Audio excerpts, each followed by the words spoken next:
Welcome to the Beatles Talk Show. Hey guys. January 22nd, let's look at some famous Beatle facts that have happened on this date in history. Such as January 22nd, 1962, the Beatles performing one of their regular daily shows at the Cavern Club at lunchtime. They did a lot of these lunchtime gigs. They did. You got your Cavern Club shirt on here today. Today, they usually did a 2-hour lunch show, but today they only did a 1-hour show. They did a test with dropping the price to 5 pence. That's what you could hear the Beatles for. Wow. 5 pence. Later that night, the Beatles did play a show in Lancashire. And Brian Epstein at this time was, trying to get them further. So this is before the record deal with Parlophone. They haven't met George Martin yet. Brian Epstein's just trying to, make them seem a little more credible, polish them up, get them better gigs. As they like to say, play clubs that actually have a real stage, curtains, and dressing rooms, instead of all the jive halls that they'd normally been playing where fights would break out and stuff. So Brian wanted better gigs for them. So that was one of the things he was going for at this time. Especially since they had released the My Bonnie single with Tony Sheridan. That's right. And so he was trying to make them seem like a more respectable recording act early in 1962. I think Brian was very instrumental in bringing the boys to the forefront, in their popularity. I don't think if it was for Brian, I don't think they would have become the Beatles as we know them. I really don't. Because he was quite a guy. Like, he did a lot for them.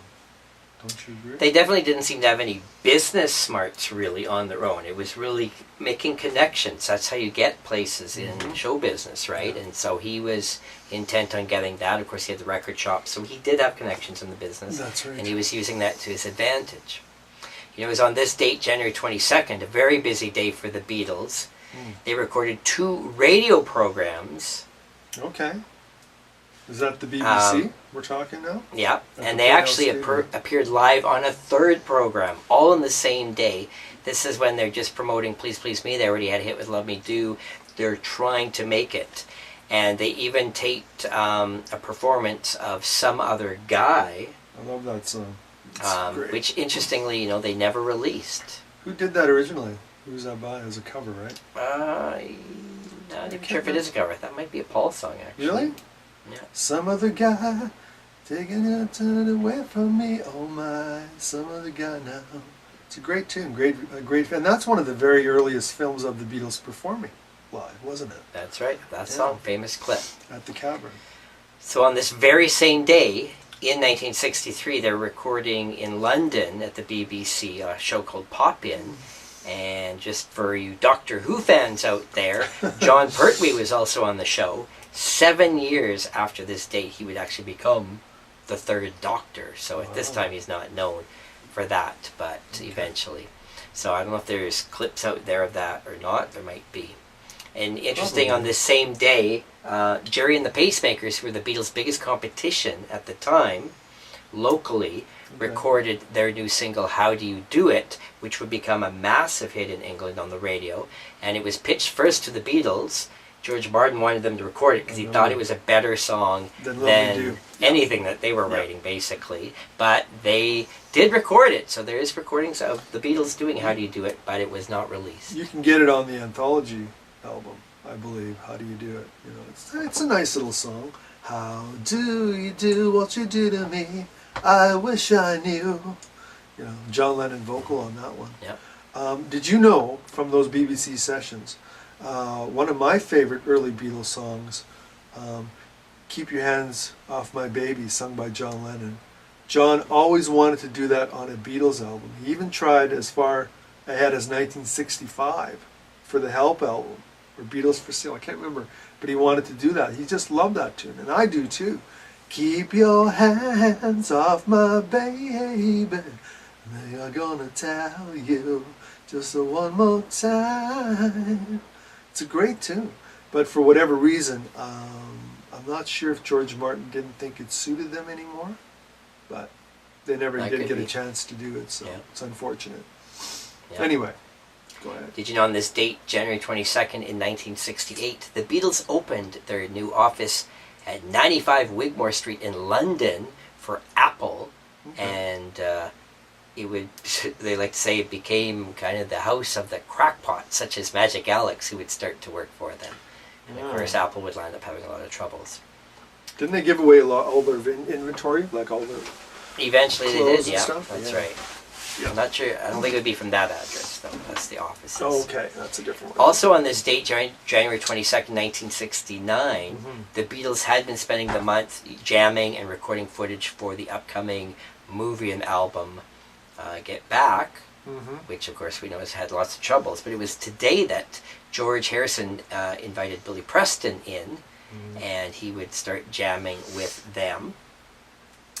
And some of important jams and arrangements happened on this date, such as I Dig a Pony, I've Got a Feeling, Don't Let Me Down, and She Came In Through the Bathroom Window were songs that they worked on at this time. And some of the outtakes were released on the anthology series as well. And they appeared on Abbey Road, a lot of these songs, and Let It Be, obviously.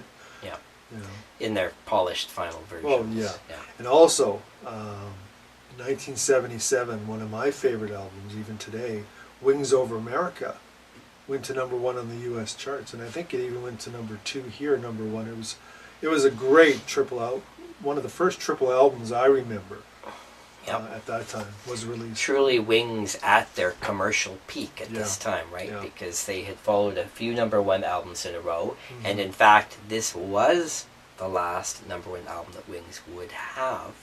Interestingly, a combination of a lot of live Wings covers, but also for the first time a lot of Beatles covers. This was the first time Paul had kind of officially released Blackbird, new Yesterday, versions, right? I Just Seen a Face.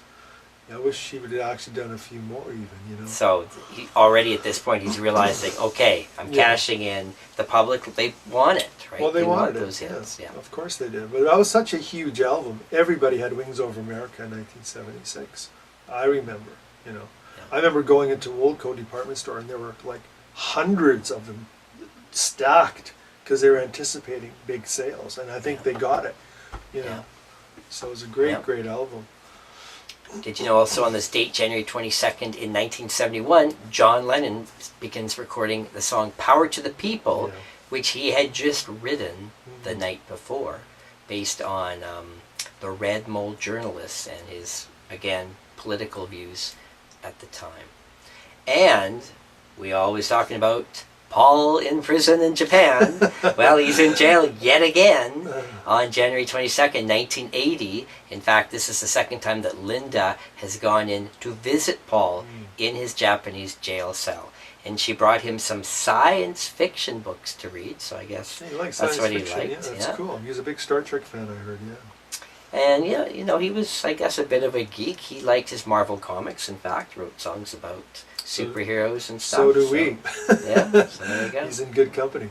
But, yeah, I mean, he didn't crack under the pressure. You know, he